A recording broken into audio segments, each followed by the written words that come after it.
This is the face you know, the ruthless leader of the Mayans Motorcycle Club, Marcus Álvarez, a man who radiates danger, whose stare can stop a heart. For millions, Emilio Rivera is the ultimate tough guy. But the man behind the character has a story more dramatic than any script. A story of survival, addiction, and redemption that began in a forgotten corner of Los Angeles, where the streets had dead ends and the only way out was to fight. His story starts in a place called Frogtown, a neighborhood squeezed between a freeway, a railroad, and the LA River.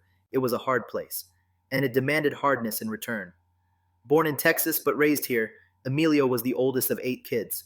He grew up with a stutter and a father who taught him a brutal lesson: lose a fight on the street, and you'll get a beating at home. So, Emilio learned not to lose. He built a shield of machismo to survive. But there was a flicker of another life.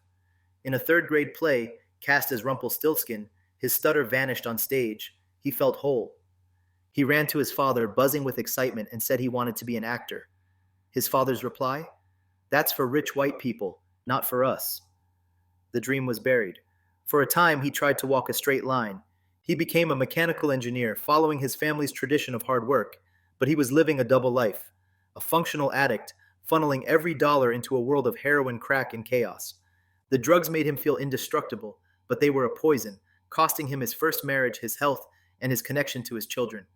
He was lost. The turning point came in the form of a friend who refused to give up on him.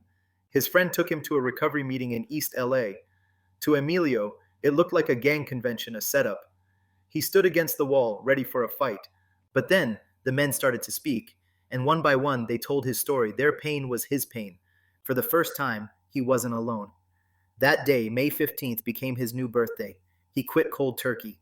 In recovery, a memory of a childhood play led him back to acting, a decision he says saved his life. The craft became his therapy, teaching him to access the emotions he'd buried for decades. After years as Hollywood's go-to tough guy, he landed the role that would define his career. As Marcus Álvarez in Sons of Anarchy, he channeled his own painful past to make the character terrifyingly real.